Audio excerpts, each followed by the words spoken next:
Dr.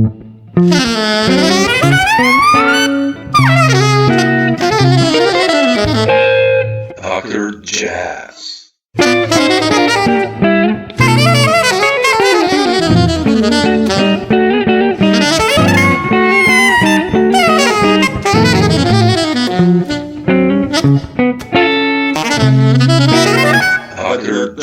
Henry, I want to start in the now. I mean, I would really love to go back later to what you've done, but I've listened to your last stuff that you did with Stillwaters. Oh, yeah. And it's so beautiful. You guys played on this London Jazz Festival last year in November. I think it was a stream probably. Yeah. And the group sounds, it's so beautiful, you know. Yeah. It's this interaction of pastoral, almost melodic, going to some free stuff. And yeah.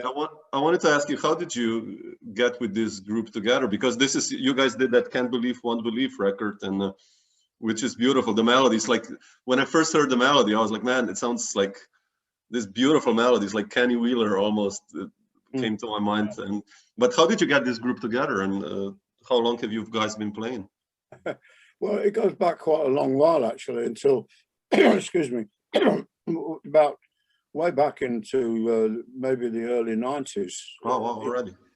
But in different forms. I mean, the personality's changed a little over the years. But Dave Green, the bass player, who's, you know, one of the most prominent bass players in Britain, yeah. And he's just sort of, he's always been, from the critics' point of view, he's always been tinged with what we call faint praise, because there's always been thought to be a solid, reliable, almost, which seems to give people the ideas, maybe, but he's not that imaginative.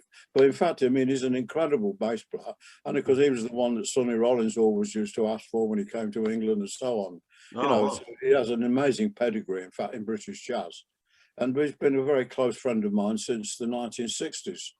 And we talked often about getting a band.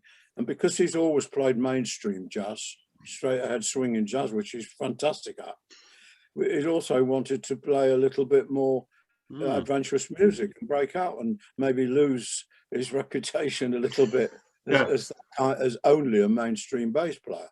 However, we both love the tradition too. Yeah, So in a way, we try to use a little bit of the tradition, but also play some sort of a little bit more original and radical music.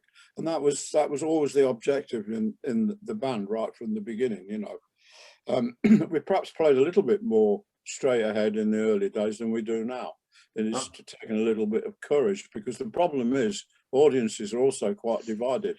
But the wonderful thing about Still Waters is we can bring the audience in by playing straight ahead music and then lead them somewhere else, and they do enjoy it.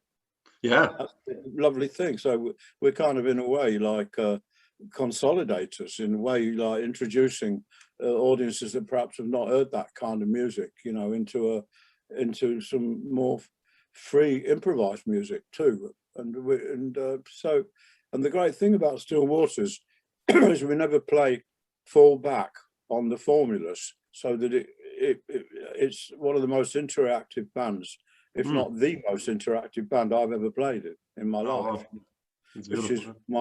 which was always my intention. And in that sense, I'm very proud of the band, you know.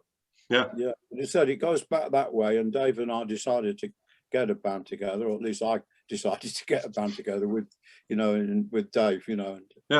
And Dave's fantastic, because if you get some wayward exploratory musicians in a band, there's got to be an anchor somewhere. Sure. Dave Green performs that role par excellence, you know. Yeah, definitely. Yeah.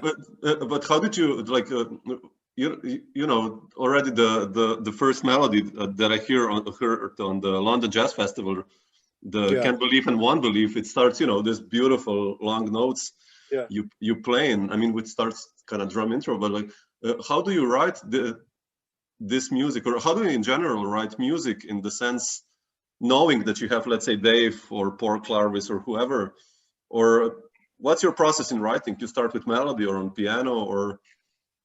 Well, I mean, I don't use a keyboard to write music. I never did. Oh, wow.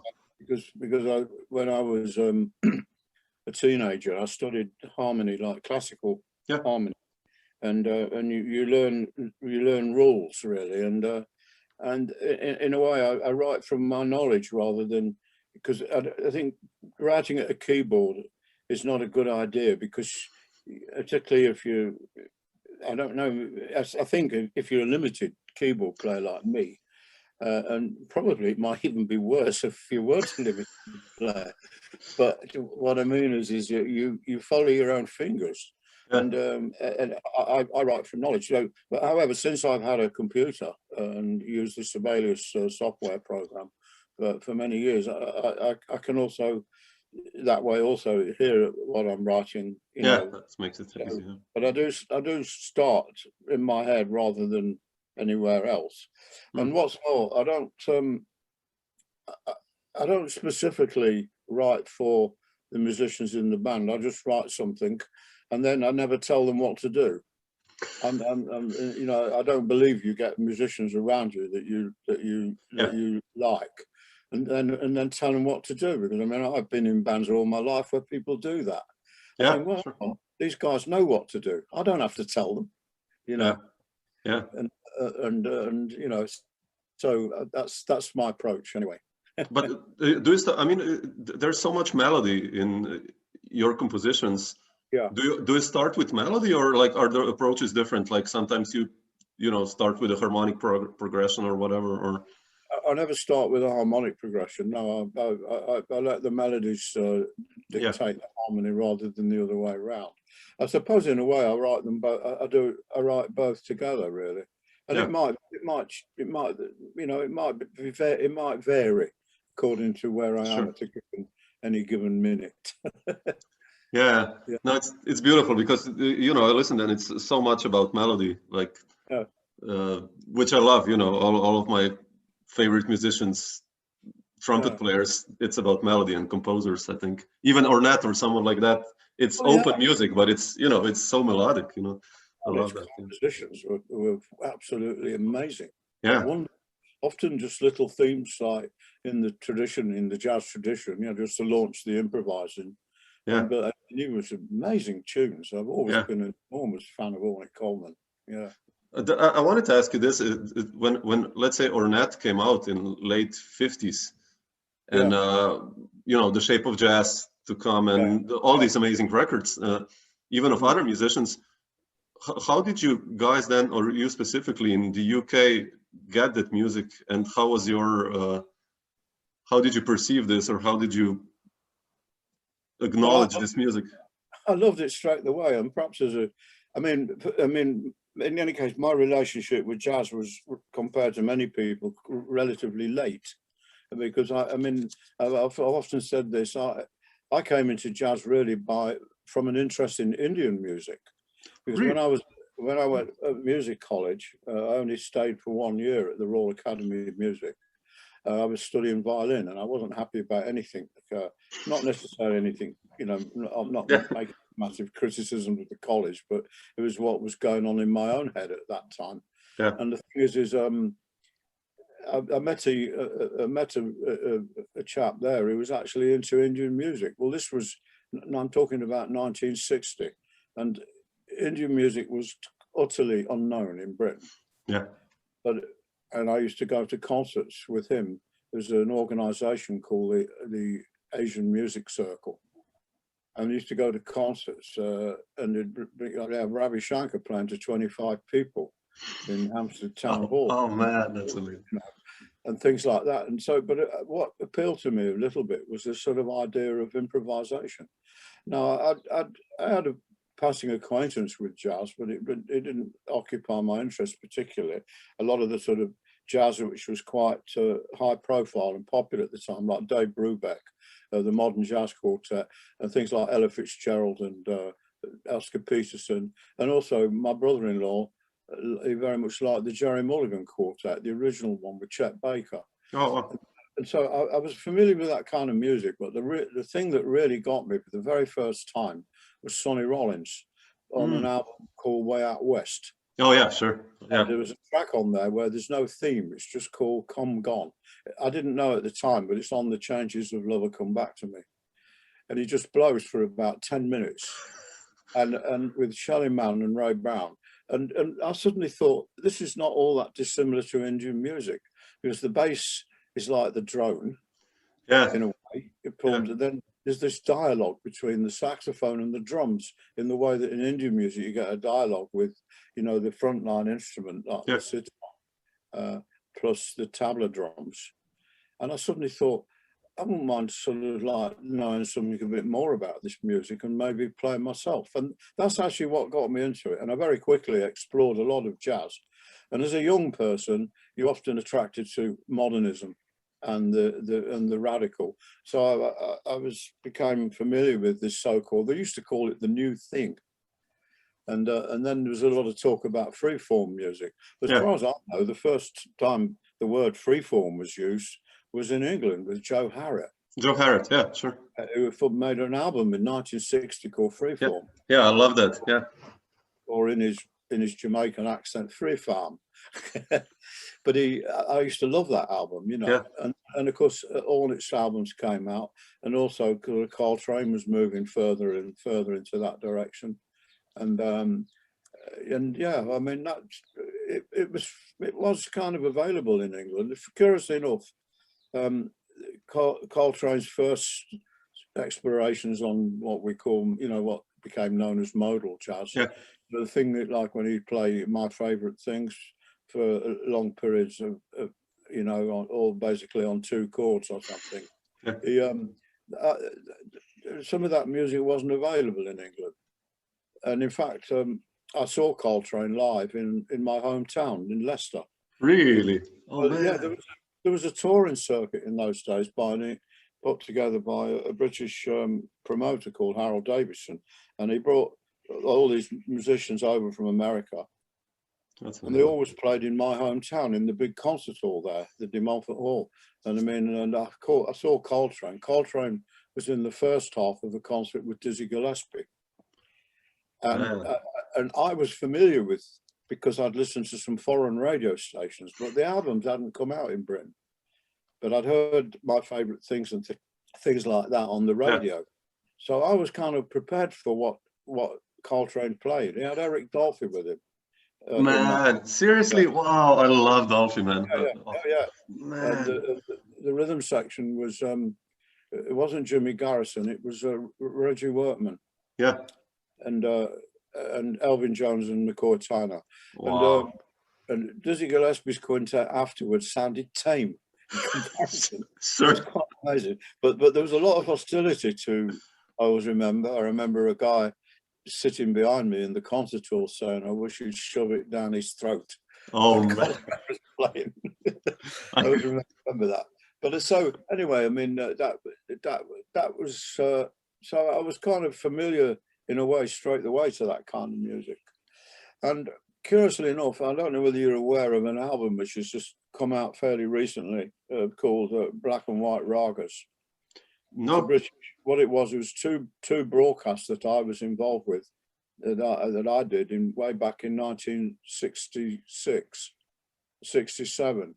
And the second one of those, we actually played almost like free improvised music on these BBC broadcasts. Oh, wow.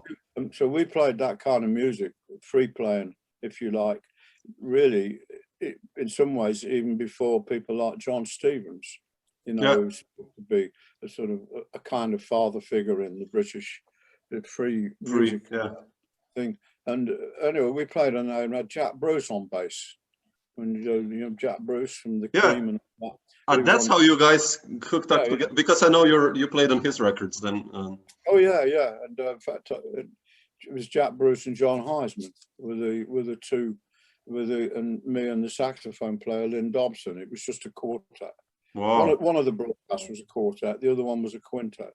But I mean, this album's just come out about 4 or 5 months ago. Oh man, I have to check it out. Wow. Black and White Raga. Wow. So I mean, so we were into that kind of playing as well. So I've always played somewhere, you know, in both areas, in free improvised music, which I also like, and I like doing that. And also, I also like playing standards straight ahead, you know. So, and I've always wanted to, as it were, you know, master playing straight ahead jazz, you know, like, but I'm doing more work into that kind of thing now than I've ever done in my life, since I don't work as a musician as often as I used to, so I practice more. Sure. Yeah. No, I heard you, like you did with Chris Lawrence and Stu Butterfield, those My Funny Valentine, also like a, Oh, yeah. I think you did like a living room gig or something, and you sound so beautiful, like you play Softly in the Morning Sunrise, and that's right. And My Funny Valentine, it's so beautiful. It's like no piano, no guitar. It's just like, oh yes, I love that. So much space. But how did you, let's say, regarding the free playing or this early jazz stuff that you did, like in the early 60s, how did you learn that? By just putting on records and albums and trying to figure out what's happening? Or well, I was more likely to listen to straight ahead jazz to figure out what's happening. Yeah, sure. Because I needed to find out what's happening, because all I knew was it was freely improvised music. Yeah. It's funny when you talk to people, they're not necessarily all that familiar with it. In a way, there's a kind of progression, you know, from straight ahead jazz through. That's at one extreme, and you can just step slightly outside, like in a way like Ornette Coleman did, because Ornette Coleman still played swinging jazz, but he just dropped the use of chord sequences. Exactly. On the other hand, you can play within a kind of harmonic structure, but drop the tempo. Yeah, you know, for instance, tempo, like like ad lib, rubato tempo, or what we say colla voce, which is Italian, means with the voice, but it's an expression used by musicians meaning anything which is out of tempo. And then of course you can drop both and just play, but you still maybe playing your instrument conventionally. Yeah. Like using standard technique and all that. And then some people go a little bit further and start using the instruments in a conventional way. You know, piano players playing inside the piano, or just making clattering noises and breath noises, and or even string players just banging the instrument with their bows, and you know, harpists doing things. And then you're into an area now of free improvised music, which actually it's now actually dropped its association with jazz entirely. And a lot of people that play that kind of music often don't come from a jazz background at all. Yeah. And then of course it can go even further extreme into the weird world of performance art, which is actually not even music. So there's this kind of, I see this as a continuous pressure, you know, a continuous progression, you know, from straight ahead jazz. It's funny, you know, people like Evan Parker, you know, who I'd love, by the way. Yeah, sure. I mean, he it's like Kenny Wheeler used to say about him. He said, "There's nobody like him in the world." Nowadays, he has many imitators in the way that Charlie Parker used to have many imitators.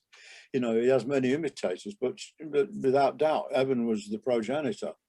And the thing about him, he insists what he plays is jazz. Evan. And in fact, when he practices standard sort of scales and patterns. You know, he practices.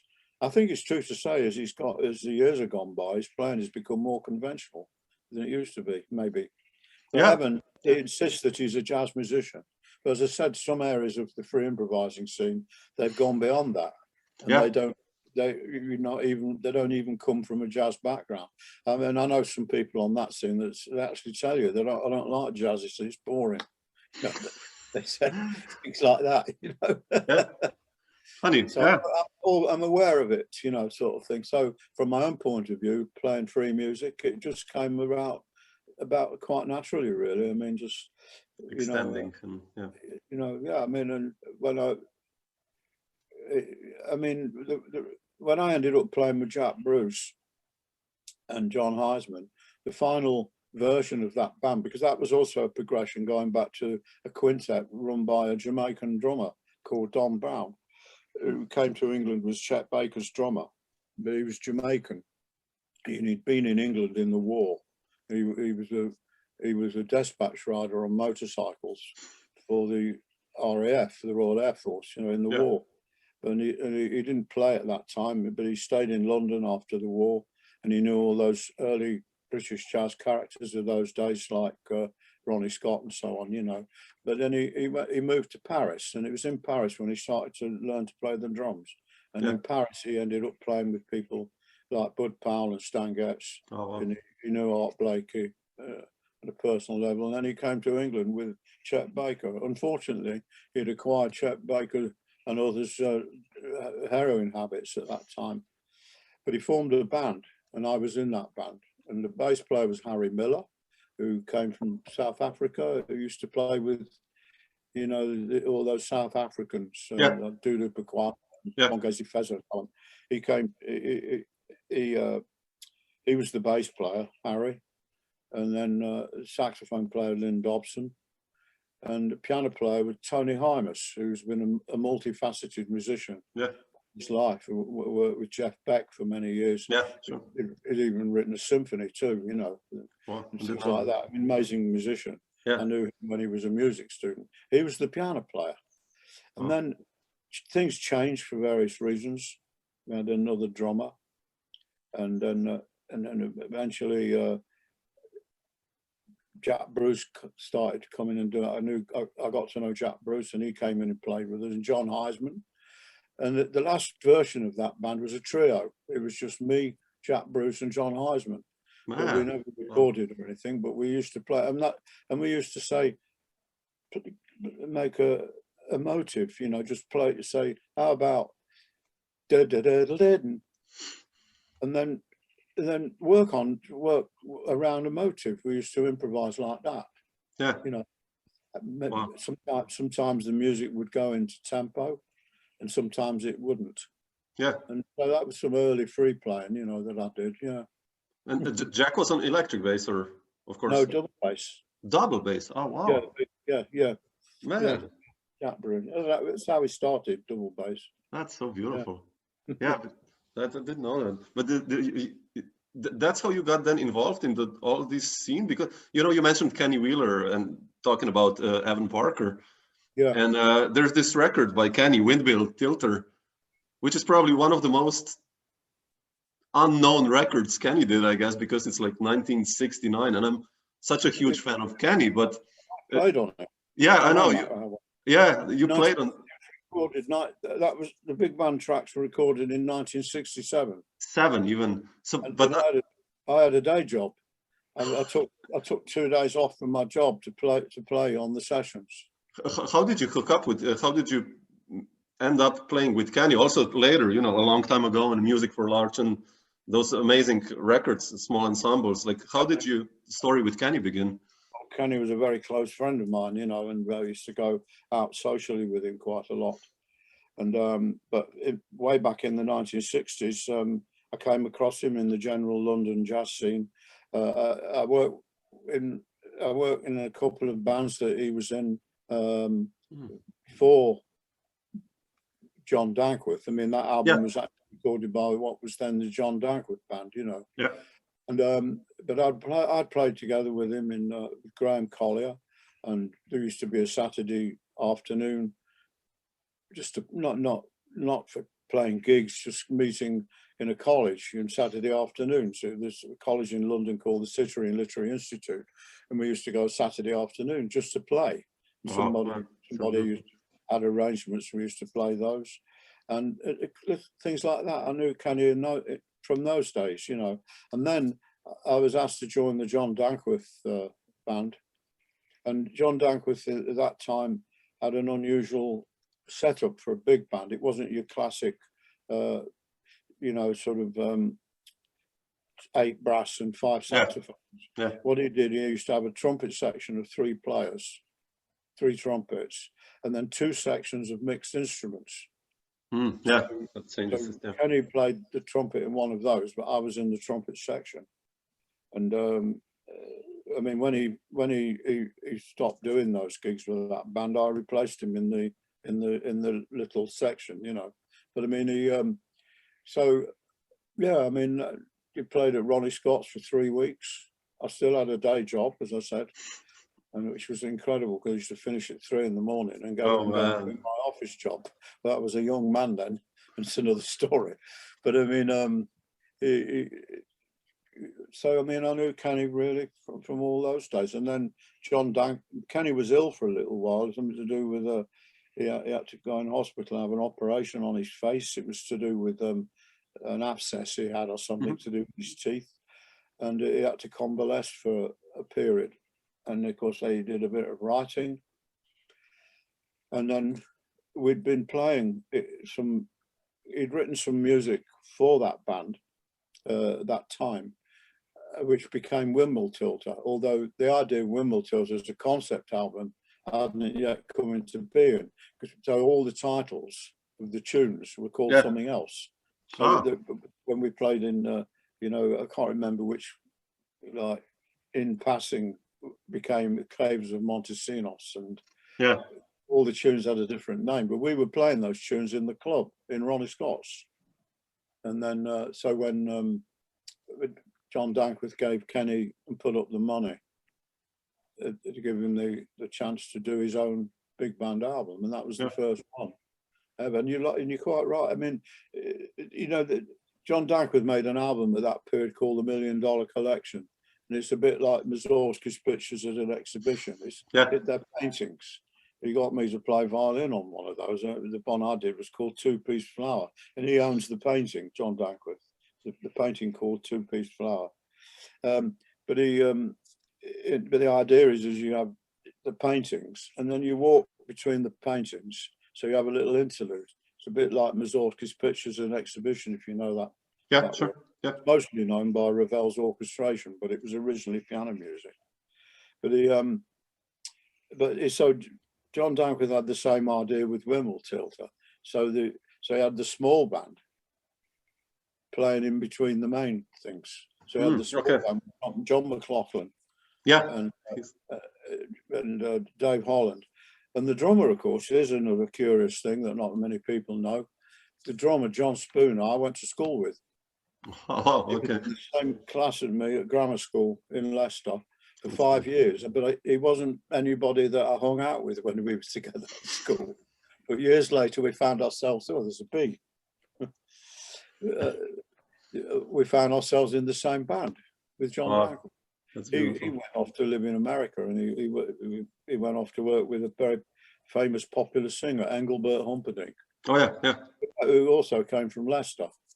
Man, that's funny. That's really bizarre. But John Spooner and I ended up in that band, but I didn't really know him at school, even though we were in the same class for 5 years. Yeah. So he was the drummer on the whole album, and even Dave Holland's appearance on that album was by accident. In fact, because the bass player Kenny Napper wasn't well, so Dave Holland stepped in, was asked to do it quite at the last moment. Wow. So that's how Dave Holland is on that album. And of course, John McLaughlin, of course, doesn't play in the big band. He only plays on those small band tracks. It's a wonderful record. Yeah, it's so underrated in a sense, you know. Well, Kenny reckons that Don't Know More, the Larry Last track on that album, which was originally called 25 Blue, and I remember playing that arrangement with another band before John Dankworth. Yeah. In fact, with Graham Colley, I remember that 25 Blue. But I remember he said to me years later, Kenny, he thought that was the best thing he ever wrote. Wow, man. Don't Know More. Yeah. Wow. Yeah, you guys, how was it? Like, you know, I listened to some records with Kenny now before talking to you. You playing with him, like the Long Waiting you guys did in 2011. Yeah. So, you know, that's 40 years later, more than 40 years later, a long span. How do you feel the music has changed of Kenny's throughout this period? I mean, it's still, every time I hear a Kenny melody, it's like, you know, oh, that's Kenny Wheeler. But like, how is your perception of that being part of all of these different bands? Well, it's a good question, that, because I don't know how to answer it, to be honest. I mean, I know that, I suppose in his early days, like at the time of Windmill Tilter, he was probably aspiring really to being writing in his own mind what was more conventional music, more conventional. Not that there's anything outrageously unconventional about his later music, but it's certainly Kenny. It couldn't be anybody else. Nobody else. I mean, he's had imitators, but there's only Kenny Wheeler really. Yeah. And as he used to say, there's an old saying. I think it was something like G.K. Chesterton who once said, "Talent can do whatever it wants to, but genius can only do what it can." And I think Kenny Wheeler is a perfect example of that for me.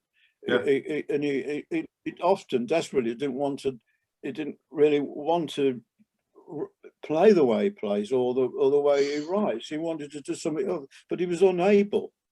It always came out the same way, or I mean the same way. I mean it always came out what came out. Yeah, and I know what you mean. Anyways, he wanted to do it differently. But I think maybe when he was younger, he was trying even harder. I don't know.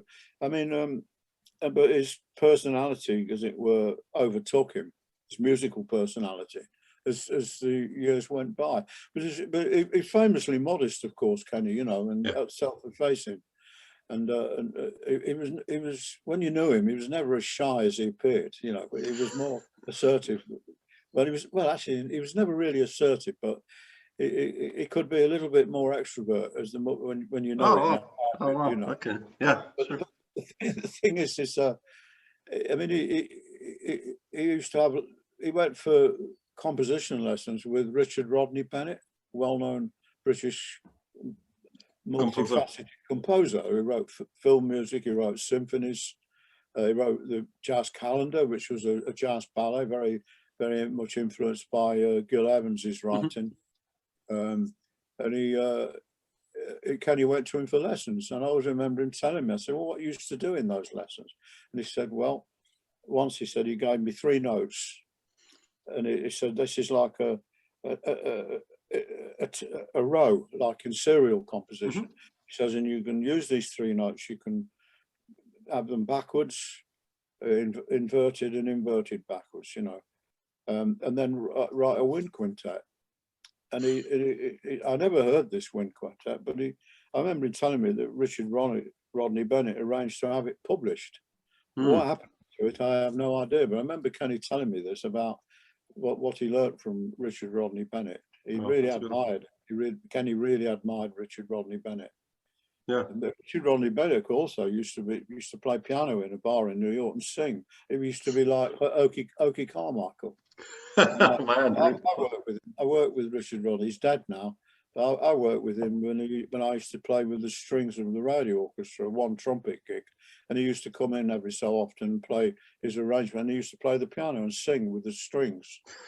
He was an amazing musician. But anyway, going back to Kenny, he had, and of course, also 2 musicians that were very involved with Kenny at that time was not such a well-known musician called Bob Cornford. Don't know. No, he was. He went to live in Copenhagen and wrote, composer, arranger for the Danish state radio band and that. But he plays piano on Windmill Tilter. Oh wow! I have 2 pianists on that. I have to check it out. Okay. Not playing together, but he's one of the 2 pianists. Bob Cornford. He was a big influence on Kenny because he had so much academic knowledge about harmony and things like that. So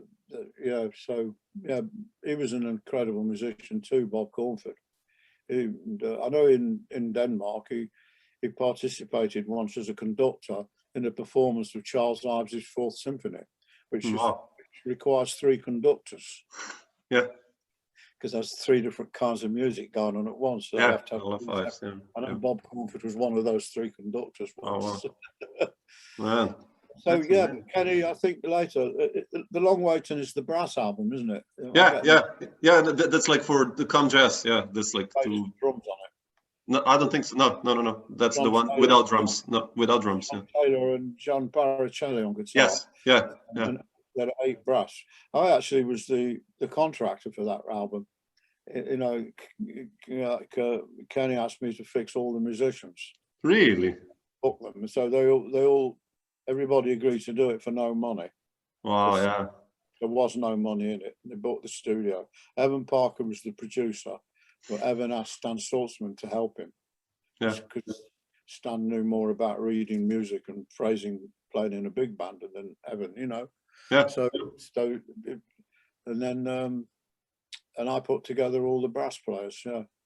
Yeah. Also, Evan sold it to Manfred Eicher, and then I wrote the invoice to Manfred Eicher so the musicians could get paid.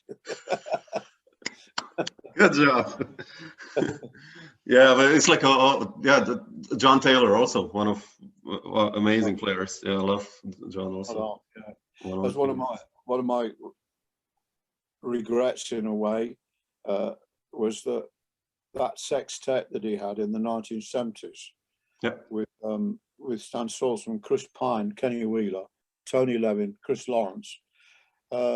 Although they recorded an early album, which actually wasn't that representative of the way that band played.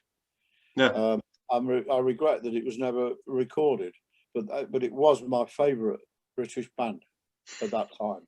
Yeah. And also I was privileged and lucky enough to dep for Kenny Wheeler in it.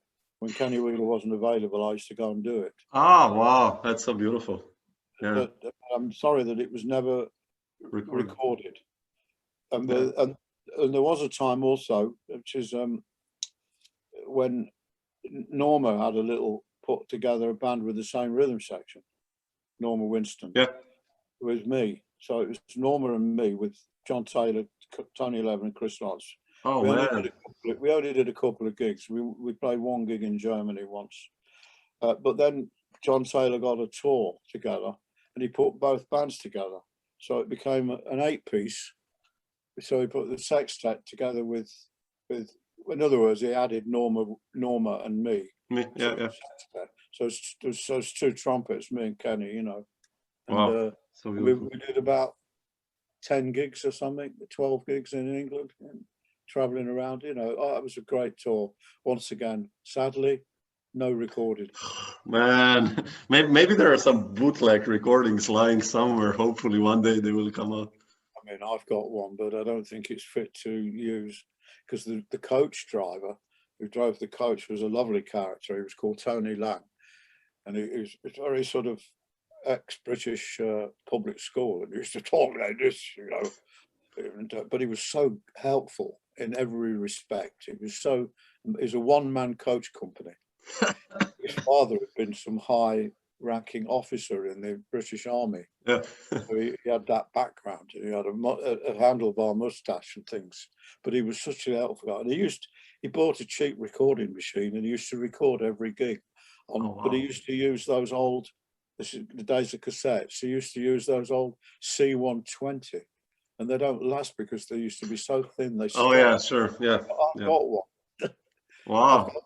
But Dave Green, who can copy these things onto CD, he put it onto CD for me. So I've actually got a recording of one of those gigs. We played in this huge Victorian hall in Bangor University in North Wales. And there's about 25 people there. That's all. Just hardly any audience at all. Man, that's the recording that I've got of that tour. Oh man, I'd love to hear that. It was wonderful. It was wonderful. Yeah. How were the you mentioned touring and you going to Germany? With whom did you go first to continental Europe? Let's say a big tour. With which group did you do like a bigger tour, like jazz tour? Do you remember? Yeah, John Warren. And when was that? That was like about 1972, 73, 74. We did 4 or at least maybe 5 tours of Germany with that band. Yeah. John Warren's 13-piece band. And I used to love that too because he's a fantastic composer, John Warren. And of course, like Kenny, he came from Canada, you know. Yeah. And how was that like for you? How was that like for you, these first tours that you did? Oh, I loved it, yeah. and it was Germany, and I mean, sort of thing that happened in those days, which wouldn't happen today. That it was all sponsored by a German bank. I don't know, Deutsche Bank or something. Yeah. It was all the money, and they were about 3 weeks long. Those tours, Man, that's beautiful. played all over Germany. Oh, So that was the sort of first big tour. I mean, I've been to Germany before and things with odds and things. When I was with Keith Hartley, the rock band, we played in Germany a few times, and things. And amazing. so I mean, I had been to Germany before. But with him, you also went to Woodstock. I read somewhere. That's right. Yeah, I did. Played in Woodstock. Yeah. You know, I first I didn't know that. You know, and then I was like, no, how was that like for you? I mean, well, I mean, it's the whole story in itself. It's the whole interview in itself because of the coming off the aeroplane, the weather, the thunderstorms. I'd never seen thunderstorms and rain like that in England in my life, you know. And I mean, it was when we found out about the traffic jam on it was Highway 17, and we pulled off the road and we're in a diner and they had the radio on and these reports were coming in, and then we bought a map and navigated.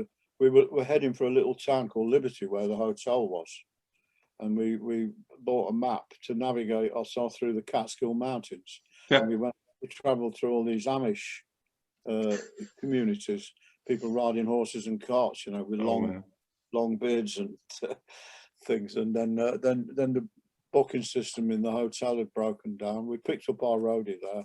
I remember seeing the Who in the restaurant in the hotel. And our manager rushed out and got us the last 2 rooms in a motel.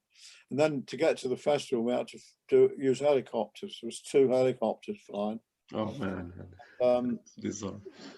They were, as I said, this is a story in itself, but we couldn't get on all the helicopters because they were giving doctors priorities. They were bringing out a lot of people.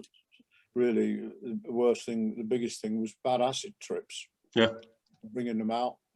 And eventually we got on a helicopter, and the rule was if you could get there, you played. There was no itinerary.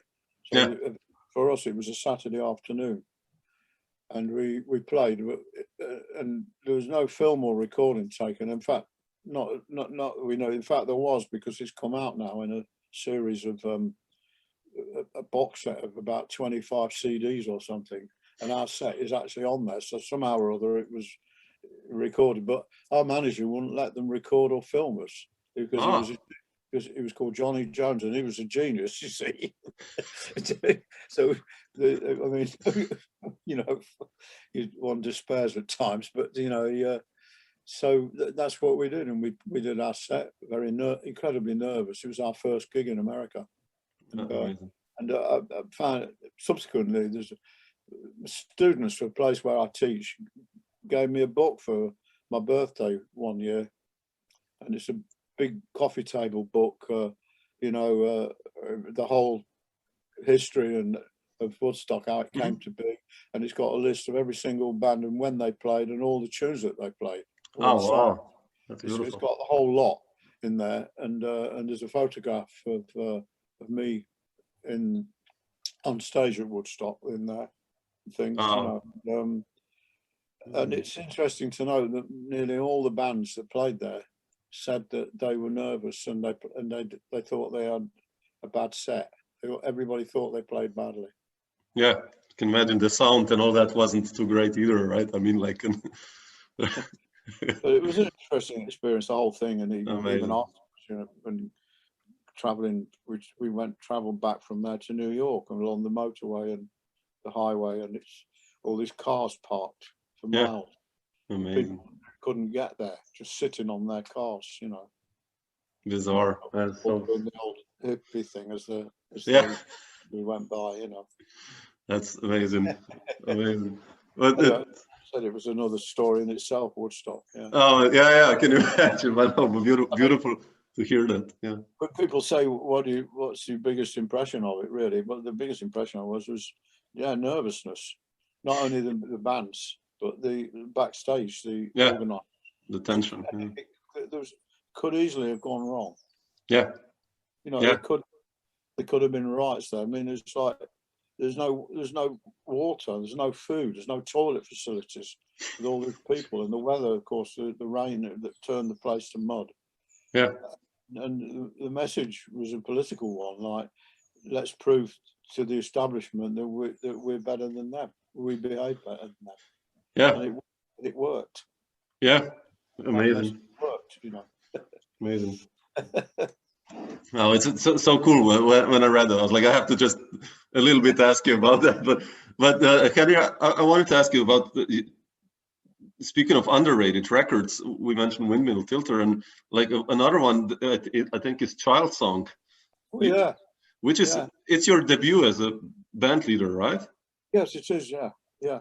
It's a wonderful record. I listened to it the other day, and it's amazing, the compositions, the traveling song, and all puppet song. I think beautiful compositions you wrote. But I wanted to ask you, like, how did you decide to become a band leader? When was that moment? Then you said, okay, I want to do my own record. And like, speaking about Child Song. First thing I have to say really is I've never been that ambitious about being in a way being a band leader, or I've never been one for promoting myself much, and making. I've never really had a strong ambition to record anything, I realise that it's very important historically to do that, because recordings are documents. Yeah. As I've said in the sleeve notes of my album, my Still Waters album is, I think, the first Still Waters album. Recordings are actually some jazz, what written music, on paper, on manuscripts, is actually to classical music. It's there, but Child Song, what happened at that time was that self-and-same manager, it was Johnny Jones. Yeah. Because I became like a kind of, I became what you could call it a star. I hate the word, and I don't like to see myself in those terms. But I mean, because he wanted me to leave Keith Hartley's band and do another band, you see, and there was a suggestion along these lines a couple of times, and about him to start my own band. But what he didn't know was if he give me a band to start me off in a band of my own, I'm not going to be playing that kind of music, am I? Sure. So in a way, it was all arranged through him, and then of course he dropped me. He dropped me very quickly once he realised what kind of music. I mean, he arranged some gigs. We did some gigs and playing for the same audiences that I'd been playing with Keith Hartley. In other words, audiences were more, would be expecting rock, and because I had a reputation in that rock scene at that time, and they thought that it was going to be rock and roll, but of course it wasn't, was it? Yeah. Whether it's a bit like, I'm not suggesting I'm a genius, but maybe it's a bit like what I said about Kenny Wheeler. When it came down to it, that's all I can do, So that was interesting. And there was another time too, around that period, when I used to be quite friendly with Mick Taylor, who eventually guitar player, I met when I used to play with John Mayall, Yeah. And we were walking through the West End. I was walking in the West End of London. Do you know what I mean by the West End of London? Are you familiar with London? Yeah. Well, anyway, I was walking through the West End of London, and I bumped into Mick Taylor, and we'd often talked about maybe getting a band together. And of course, he had the same sort of thing. He thought it'd be a rock band, you see. And I wasn't sure really. I mean, and we're walking. He said, let's go and see Gus Dudgeon. He was a record producer. He recorded John Mayall's. He was the producer. So we went to his office and met him, and he was so excited about the idea about me and Mick Taylor forming a band. He immediately then got onto Chris Blackwell, the other big name in that period, of Island Records, and Chris Blackwell was of the Blackwell family. That I don't know whether you'd know them in Slovenia, but they had sort of plantations or something in the West Indies. Okay. And he they used to have Cross and Blackwells. It was a tin food. Okay. No. This. Blackwells. And I think he started that studio where they all used to record in Montserrat. Yeah, I know that one. Yeah. The Island Studios in London and things. And so Gus Dudgeon immediately got in touch with him. So Mick Taylor and I walked round to his office. And then he immediately, a couple of hours later, he's on the phone to us saying, great idea forming a band. He says, I've been in touch with Buddy Miles, the American drummer. Yeah. He says he wants to, he's coming here on Monday. He's coming over on Monday to talk about this band. So I suddenly, and you know what? I got cold feet. I pulled out because I suddenly thought, in my whole life, I don't want to be, you know, like in a famous rock band anymore. Interesting. That's not where I want to go from a musical point of view. Yeah. So I backed down. I pulled out of the whole project. That nearly became something, and it would have been. This was the era, if you remember that era at the end of the 60s. They talked about supergroups. Yeah, sure. Yeah. Cream was probably the first one. Yeah. Called supergroup. Then there was all this about famous musicians all getting together and forming bands. You know. Yeah. That was the idea. Was going to be this supergroup. That's amazing. Amazing. Yeah. No, not me. I have no regrets either about that. No, come on, you've done so much amazing music, you know, with under your name and other people. It's like, but you mentioned Island Records. Yeah. Is it through this connection that you also then got to play with Bryan Ferry, like because you did those 2 records with him, or? I did, but that was nothing to do with Island Records itself. It was just to do with the first one. The first one I did was through these 2 guys that played in the Average White Band, who were been asked to, you know, put horns onto Bryan Ferry album, and they asked me to play trumpet. So that came through them. Yeah. And the second Bryan Ferry album was a contractor, what we call fixers, guys who book musicians for recordings. Actually, fixers, somebody who books musicians for anything, but we call them fixers in England. They're contractors essentially, and that came just through that. Yeah. Brass players. Incidentally, I've always hated this expression that's used a lot in pop music and rock and roll and stuff, when they call as well as trumpets and trombones, they include saxophones as brass instruments. Yeah. I've always hated this, you know, because they're not brass instruments in the sense, especially when you come from brass bands in England like me. Yeah. You know, yeah. Sort of, no, anyway, I'll use the expression as it's convenient, no doubt. Yeah. He was a fixer who booked all the brass players for that second Bryan Ferry album. Because you were so strongly involved into this studio scene, I guess, right? I mean, absolutely. I checked like who you played with. It's you know, I didn't know that you played on some of these records. I never connected that, but you know, I have this one Van Morrison record from late '80s, and then I saw, oh, you play on there. Okay, really? No, you know.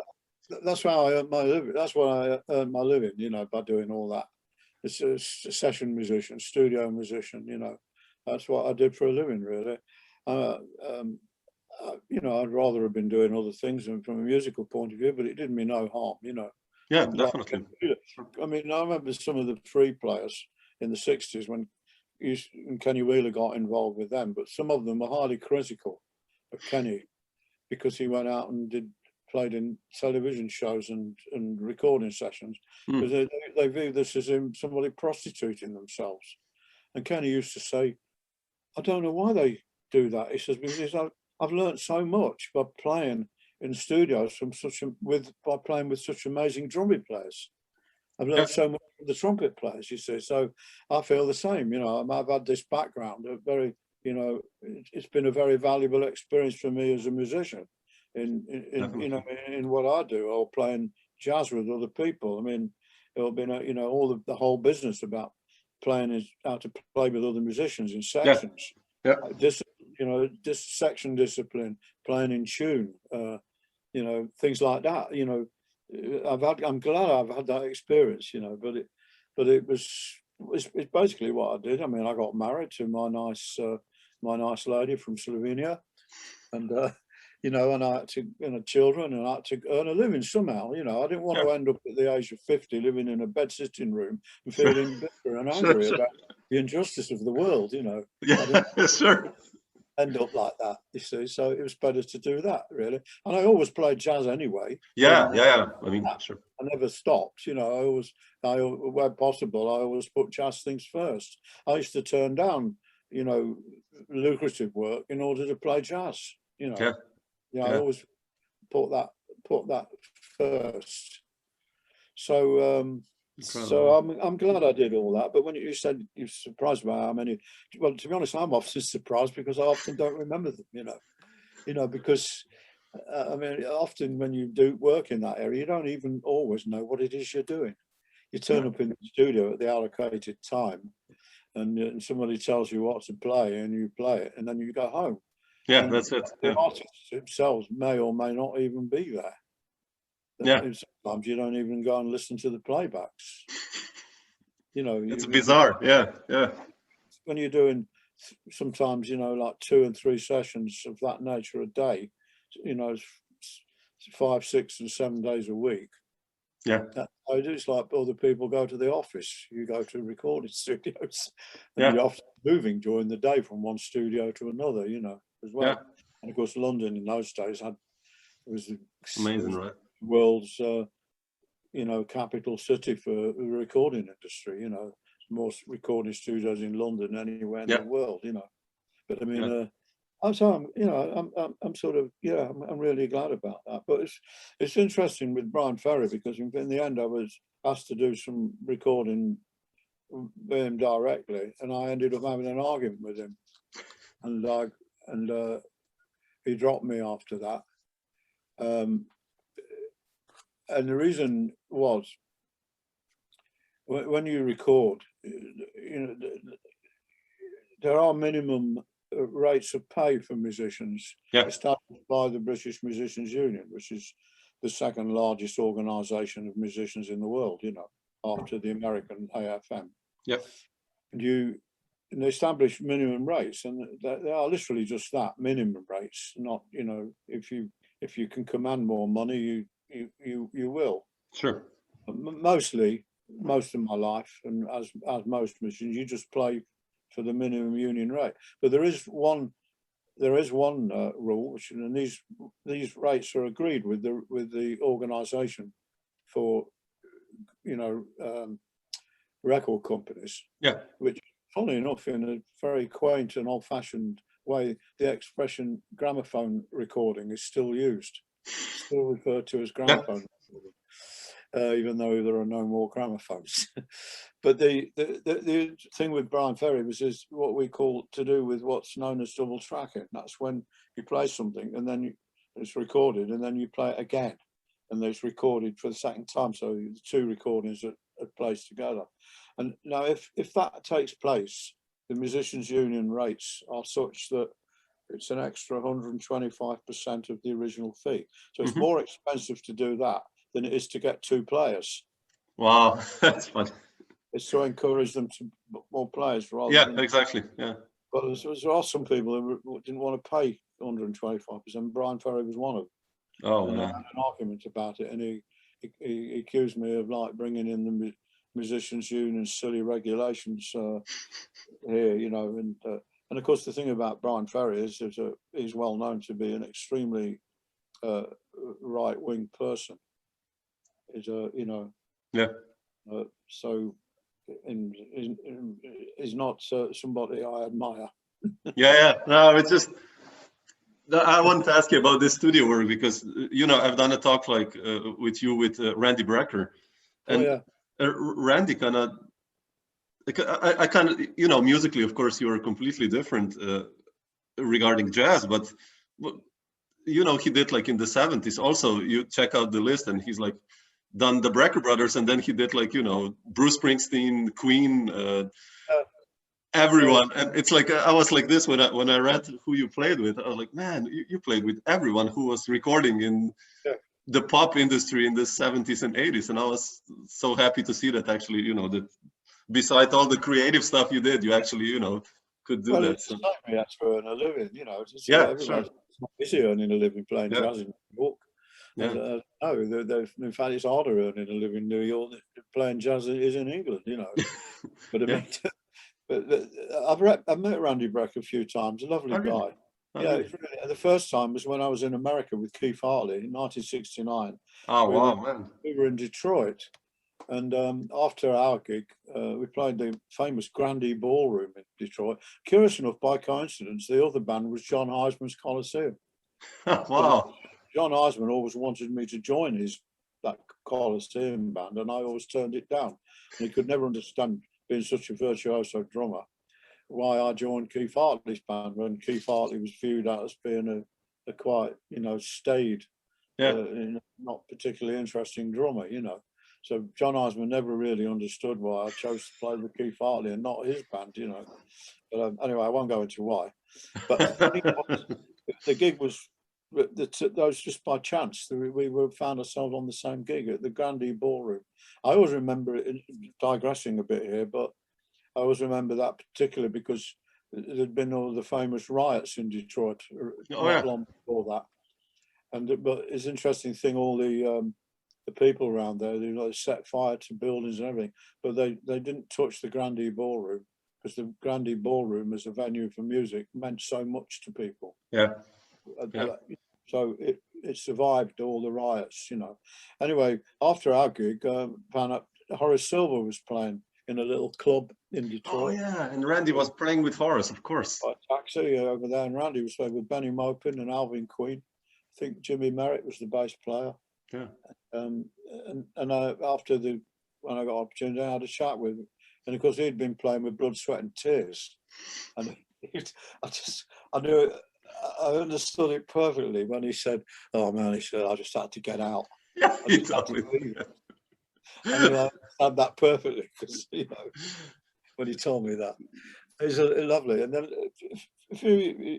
not so long ago as well, I did these things. Doing the Gil Evans, Miles Davis recordings, and I've done them in a couple of different. I played the solo parts myself as well, the Miles's parts in them. But on one occasion, we've done them with, and they did with two trumpet players, Randy Brecker, and there's one with the British player, Guy Barker, and we went to a tour of London Sinfonietta, classical music orchestra in London that specialises in modern music. And we went to Italy, and that was with Randy Brecker playing. He was lovely. Beautiful. Yeah, he was a really nice guy. Yeah. And I love his playing as well. He's a really really good player. Beautiful, yeah. I'm an admirer. You mentioned Gil Evans. Now I listened to that Take Me to the Sun record the other day, and you play on Stone Free by Hendrix. Yeah. This amazing trumpet solo. And how did your story with Gil begin? I know you did something already in the 80s, and how was it like to work with Gil? Well, it was fascinating because he was such a sweet guy, and but terribly disorganized. That, yeah. He was really a 70-year-old dope smoking hippie, basically. And I worked with him quite a few times at that time. He came over to England quite a bit, almost like he'd been discovered, because he did the horn arrangements for a well-known film at that time. What's it called? It was chosen as the royal premiere for the what was I forget what it's called now. Yeah. Something beginners. Beginner. Ah, shit. no. Anyway, he wrote the horn arrangements for that, you know, and I played on those in the recording studio. Ah, okay. But I did that before then, though. I'd played with him, you know, and he came over and they put a British band together for him. Yeah. And he came over twice. We played at Ronnie Scott's on 2 occasions, and also we did a tour. And there was a recording made on one of the gigs on the tour, but I don't think it's terribly good, to be honest. It was a recording in Bradford in Yorkshire. Oh, okay. England, and John Sermon was in that band, and John Taylor, and a few other people. But it was lovely, but he couldn't direct a band at all, you know. And John Sermon, in fact, took over. Oh, wow. Really? But he was such a sweet guy. And then there was another thing was this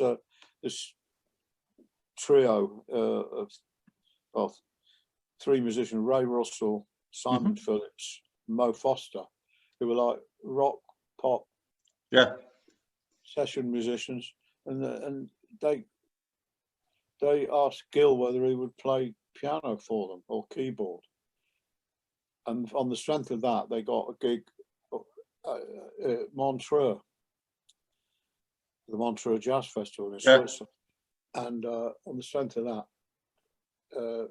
and they put horns together with me, Malcolm Griffiths, and Ronnie Astbury, plus the American guy who played trumpet and keyboards. Who's right? I see his name in a lot of films now. Great musician. Oh, Mark Isham. Yeah.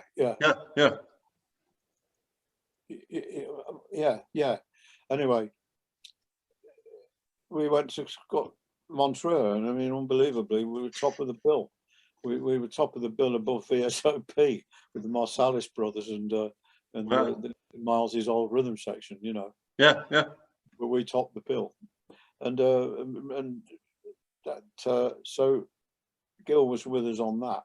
But he always said that was the first time in his life he'd ever been booked as a piano player, keyboard player. Amazing. Never done that. And he was not really a good pianist or anything. Yeah. He was a composer, arranger, and of course a genius, you know. But it was great. I remember sitting around the swimming pool in the hotel and having a long talk to him. He was a lovely guy, really amazing, sweet guy. Yeah. And then, of course, only a few years ago, 4 or 5 years ago, I remember on the tours in England in the 1980s, he brought his son with him. Oh, wow. Miles Evans. And of course, he was Miles Davis's godson. And Miles Davis gave him trumpet lessons. Yeah. And what's more, because Gil never had any money, Gil was always begging and borrowing money off Miles Davis all the time, you know. But the Miles Evans came over here, and Miles Davis paid for him. Davis paid for him to come. That's bizarre. Amazing, isn't it? Amazing. Well, anyway, he was 18 then, but Gil wouldn't let him play anything. He used to say, "Just sit there and learn from these guys." He would say, "Sit there and learn from these guys." And then about 4 or 5 years ago, he came over and we did Miles Ahead, and I shared the solo, the Miles bit with Miles Evans, but you know, which was interesting because there was a question and answers thing with the audience. We didn't record it. We played it twice in one evening. The BBC recorded it, and for broadcast. Yeah. But the questions and answers are interesting because he was talking about his father, and I always remember him. One of the things he said was, "Well," he said, "I was lucky." He says because he said Gil was 50 when Miles was born. And he said, and he wasn't busy, he wasn't doing anything, so he had plenty of time. He said, so he was a wonderful father. He was a very kind, generous, modest, humble guy. He says, nothing at all like Miles Davis. Yeah. I always remember him saying that. I got the distinct feeling that Miles wasn't his favourite person. You know? Did you ever, by the way, see Miles play? I saw him a few times in first time was I mentioned earlier about these tours that used to come in England. We played at this concert hall in Leicester in 1960. Wow. Saxophone player was Sonny Stitt. Oh yeah. Wow. And then in the classic rhythm section, Wynton Kelly, Jimmy Cobb. Paul Favors. Yeah.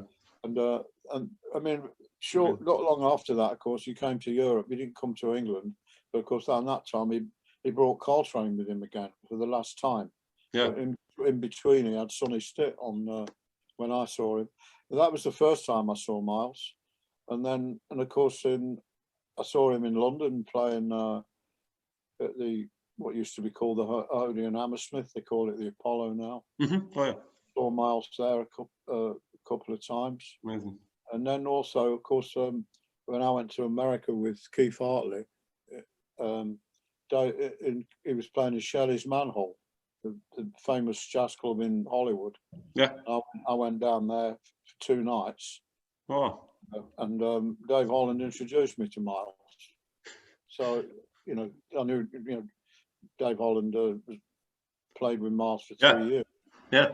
He introduced me, and Miles was more interested in me than I was in him, funnily enough. In the sense, not that I wasn't interested in him, but what am I going to say? So what's that mouthpiece you're using, Miles? Yeah. I mean, yeah, sure. Not the kind of conversation he wants to have, is it?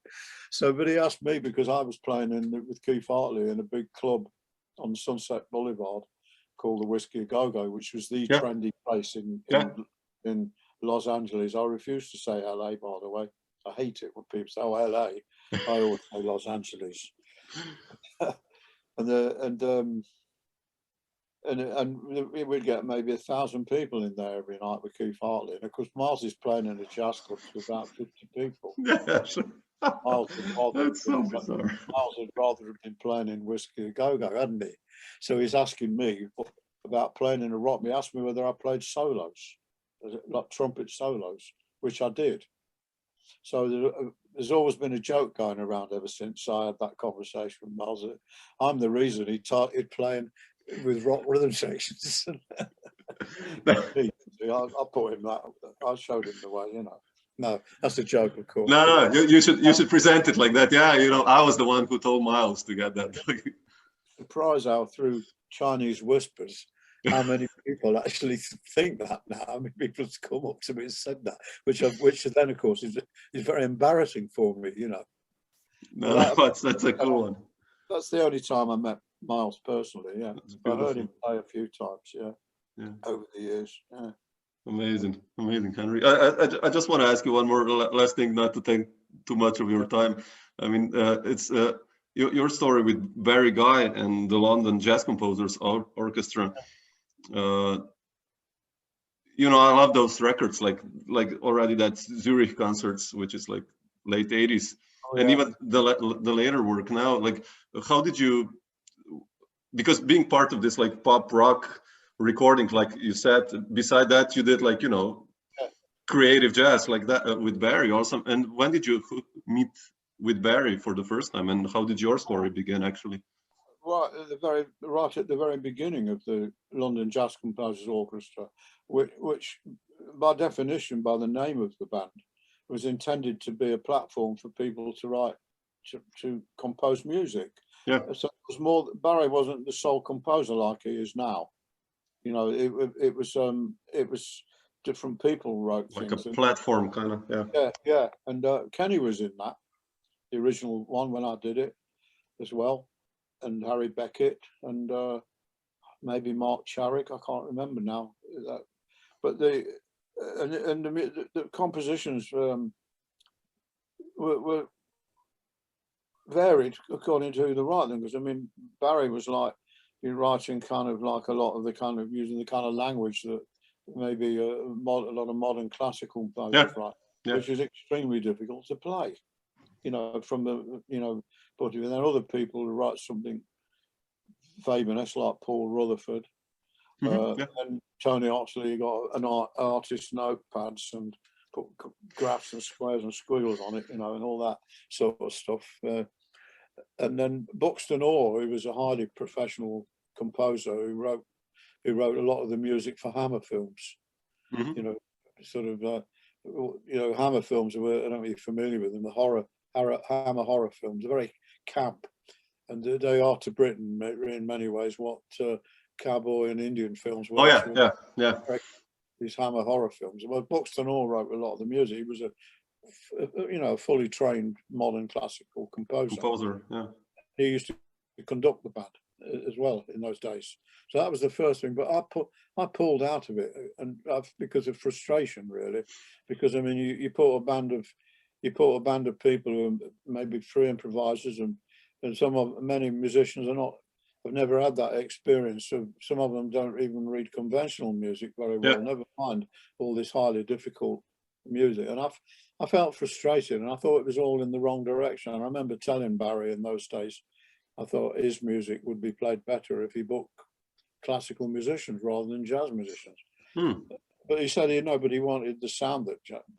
That's fair enough. So I didn't do it for a long while. And then years later, Barry phoned me up, and he sort of said, "I know what you feel about the band." He said, "But would you be interested in doing it as a kind of lead, like a lead?" Trumpet player, somebody who can read it. And I agreed to do it. I agreed to do it, and Barry was so nice, and he said he'd sort of understood my position from the early days. But in the meantime, of course, I suppose you could say, in many ways, I've softened. And I've had a great time in that band. Yeah, over it's beautiful. the last few years. And Barry's worked so hard in it, especially a few years ago. It's much harder now. And I had great times. We travelled everywhere. We went to Canada and Chicago, and we played all over Europe. Sadly, never Slovenia. Yeah. But we played in Italy an awful lot, and Germany, Austria. Yeah. Beautiful musicians in the group. I had a great time in that band, and I've always been grateful that Barry asked me. And of course, there's hardly any of us left in it. The last gig was last year in Krakow. Yeah. Just before the lockdown, the pandemic stuff started.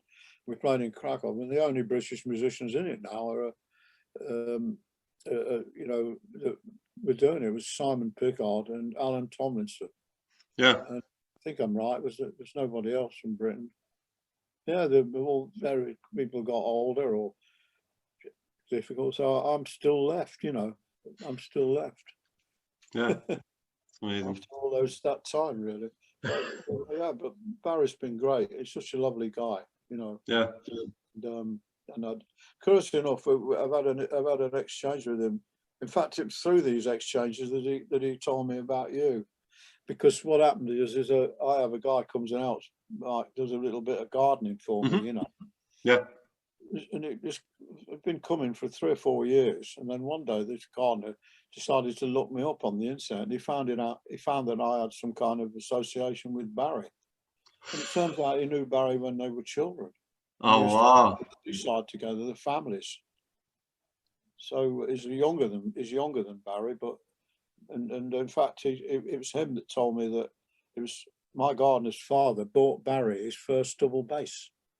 Oh man, that's a small world. I mean, I had to get in touch with Barry, didn't I, to tell him? Which I did. And then Barry phoned me up from Switzerland.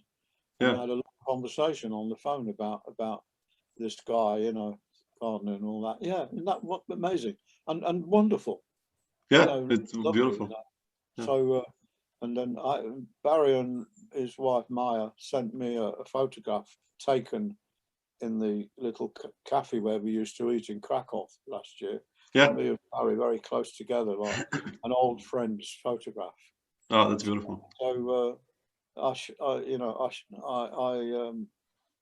I emailed it to my gardener. So that's a nice connection. Yeah, so, beautiful. Yeah. Beautiful. Thanks so much, Henry, for sharing all this stuff. Beautiful to talk to you. Yeah, lovely to talk to you too.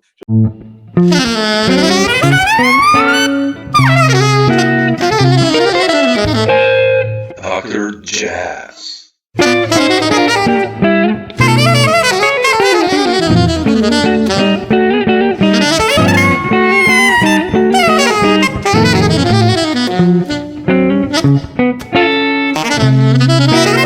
Dr. Jazz.